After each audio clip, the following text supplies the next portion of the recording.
NEET 2024 का result NTA ने 4 जून को रिलीज किया और ये रिजल्ट काफ़ी अलग और अनएक्सपेक्टेड था। किसी भी एग्जाम में ऑल इंडिया रैंक नॉर्मली 2 से 3 बच्चों का आता है या ज़्यादा से ज़्यादा हम 10 बच्चों का मान सकते हैं, लेकिन अब की बार नीट के एग्जाम में टोटल 67 स्टूडेंट्स को ऑल इंडिया रैंक 1 मिला है, यानी कि 720 में से टोटल 720 मार्क्स आए हैं, वो भी नीट जैसे टफ एग्जाम में। तो इस वीडियो में हम बात करेंगे नीट के टॉपर्स के बारे में, हाई कट ऑफ कैसे गया, 718 719 नीट में आना पॉसिबल नहीं है फिर भी कुछ स्टूडेंट्स के आए हैं, या फिर पेपर लीक पे एलिगेशन भी लगाया गया, उस पर भी बात करेंगे। क्या नीट का एग्जाम फिर से होगा? तो आइए जानते हैं इन सभी के बारे में एक एक करके।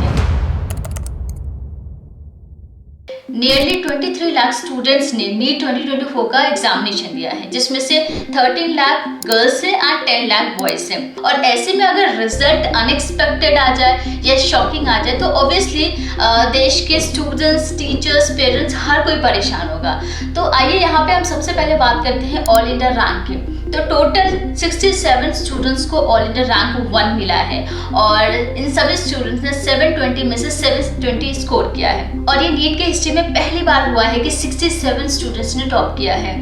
तो ये एक डाउट का मुद्दा तो है ही, लेकिन इसके साथ साथ एक ये भी डाउट है कि एक ही सेंटर से 8 स्टूडेंट्स ने टॉप किया है, यानी कि 8 स्टूडेंट्स के 720 में से 720 मार्क्स आए हैं। तो ये पॉसिबल कैसे है? एक तो 67 स्टूडेंट्स टॉप कर रहे हैं, उनका ऑल इंडिया रैंक 1 आ रहा है, साथ ही साथ एक ही सेंटर से 8 स्टूडेंट्स को 720 में से 720 मार्क्स कैसे मिल रहे हैं? और ये सेंटर इस चीज़ से पता चल रहा है कि 62 सीरियल नंबर से आप देखोगे तो 62 से लेकर 69 तक के स्टूडेंट्स का जो रोल नंबर है उसका इनिशियल वाला जो नंबर है वो सेम है एंड बाद वाला जो है वो थोड़ा सा डिफरेंट है, लेकिन इससे ये क्लियर हो रहा है कि इनका सेंटर एक ही था।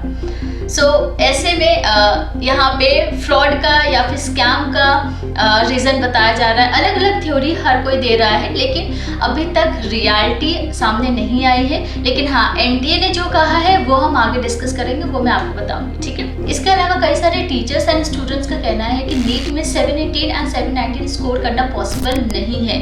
तो पहले तो मैं आपको मार्किंग स्कीम समझा देती हूँ। नीट में टोटल 720 मार्क्स का पेपर होता है। एक क्वेश्चन आपका 4 मार्क्स का होता है एंड 1 मार्क यहाँ पे नेगेटिव मार्किंग होती है, ठीक है। तो अगर कोई स्टूडेंट कंप्लीट पेपर अटेम्प्ट कर रहा है, एक भी क्वेश्चन नहीं छोड़ रहा है, लेकिन एक क्वेश्चन उसका गलत हो जाता है, तो एक तो क्वेश्चन एक गलत हुआ, 4 मार्क्स उसका वैसे ही कट गया, और नेगेटिव मार्किंग लगेगी तो 1 मार्क और कटेगा, यानी कि 5 मार्क्स कट रहे हैं तो 715 उसने स्कोर किया। अगर कोई स्टूडेंट एक क्वेश्चन छोड़ दे रहा है, बाकी जितना भी उसने अटेम्प्ट किया है वो टोटल सही है, तो उस केस में उसके 716 मार्क्स आएंगे, ठीक है, 716 मार्क्स।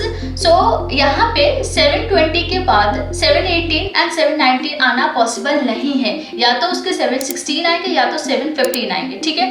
तो इसलिए कई सारे टीचर्स स्टूडेंट्स अपने क्वेश्चंस रेज कर रहे हैं कि ये आना पॉसिबल है ही नहीं, तो वो किस बेसिस पे दिया गया है।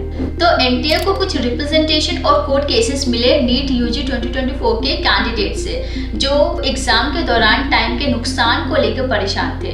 ऐसे केसेस या रिप्रेजेंटेशंस को एनटीए ने कंसीडर किया और नॉर्मलाइजेशन फॉर्मूला, जो कि ऑनरेबल सुप्रीम कोर्ट ने अपने 13 जून 2018 के जजमेंट के जरिए तैयार और अपनाया था, उसको नीट यूजी 2024 के कैंडिडेट्स के लॉस ऑफ टाइम को एड्रेस करने के लिए लागू किया गया।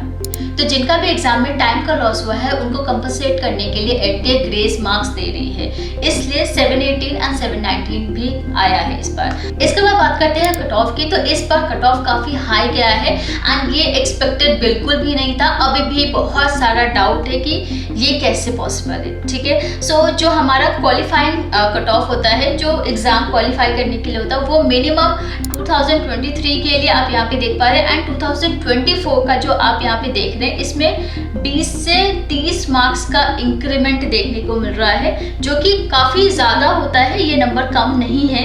एक स्टूडेंट जिसने 650 स्कोर या 650 प्लस स्कोर किया है, वो अपने चॉइस ऑफ गवर्नमेंट कॉलेज में एडमिशन लेने के लिए एलिजिबल नहीं है। तो अगर हम पिछले साल की बात करें तो पिछले साल तक 650 प्लस इतने अच्छे स्कोर माने जाते थे कि आप अपने पसंद के गवर्नमेंट कॉलेज में एडमिशन ले सकते थे। लेकिन इस बार का जो रिजल्ट आया है उसके बेसिस पे कट ऑफ बहुत हाई गया है। सो हाई कट ऑफ कब जाता है, देखो मल्टीपल रीजंस होते हैं। पहला तो एग्जाम जो है वो बहुत इजी आया हो, लेकिन देखो नीट का एग्जाम जितने भी टीचर्स ने देखा है इतना भी इजी नहीं है कि कट ऑफ इतना ज़्यादा चला जाए, ठीक है।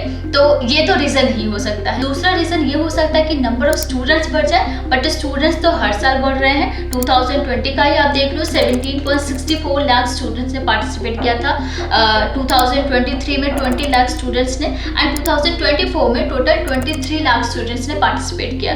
तो ये रीज़न भी नहीं हो सकता, क्योंकि देखो स्टूडेंट्स तो इंक्रीज हो रहे हैं, लेकिन इसके अकॉर्डिंग अगर कट ऑफ देखें तो इतना भी कट ऑफ हाई नहीं जा सकता है। May be grace marking high cut off का रीजन हो सकता है, क्योंकि ये कहीं से भी पॉसिबल नहीं लग रहा है कि 67 बच्चे की ऑल इंडिया रैंक 1 आए या 650 पे 30,000 रैंक बने। बट एनटीए नहीं बता रहा है कि ग्रेस मार्किंग में एग्जैक्टली कितने मार्क्स एक्स्ट्रा मिले हैं या फिर कौन कौन से सेंटर्स के लिए ऐसा किया गया है। इसके अलावा पेपर लीक एलिगेशन की बात करें तो सोशल मीडिया पे एक वीडियो काफ़ी वायरल हुआ था, जिसमें एक मास्क मैन क्लेम करता है कि जिसने बीपीएससी के पेपर को लीक किया या बीपीएससी पेपर लीक करने के पीछे जो मास्टरमाइंड है वही नीट के पेपर को भी लीक कर रहा है। सो वो वीडियो को लेके किसी भी तरीके का ऑफिशियल कंफर्मेशन या क्लैरिफिकेशन नहीं आई है एनटीए के रिगार्डिंग, और एनटीए इसे बेसलेस एलिगेशन मानती है। तो ये अक्सर होता रहता है, हर साल किसी न किसी स्टेट में कोई ना कोई पेपर लीक हो रहा है। सो इस पर हम कुछ नहीं कर सकते ज़्यादा कुछ, लेकिन हाँ बिहार पुलिस ने टोटल 30 लोगों को अरेस्ट किया है along with 4 examinee and their family also.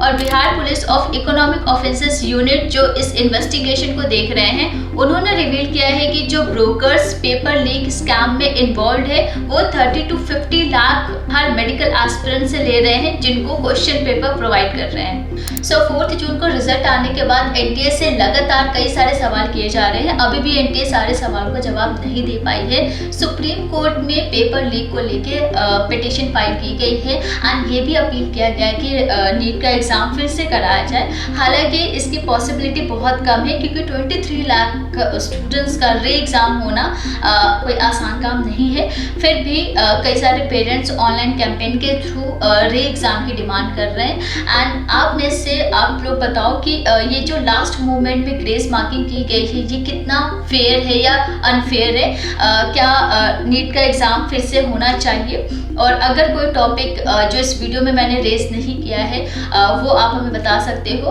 और ऐसे और भी इन्फॉर्मेटिव वीडियोस के लिए चैनल को सब्सक्राइब करके नोटिफिकेशन ऑन कर लीजिएगा। साथ ही साथ वीडियो को ज़्यादा से ज़्यादा शेयर कीजिएगा, क्योंकि जितने भी नीट एस्पिरेंट्स हैं जिन्होंने भी इस बार एग्जामिनेशन दिया या आने वाले टाइम में नीट का एग्जामिनेशन देने वाले हैं, उनको इन सभी चीज़ों के बारे में पता होना चाहिए। तो बहुत जल्द मिलेंगे ऐसे और भी इन्फॉर्मेटिव वीडियोज़ के साथ। तब तक के लिए thank you so much and take care.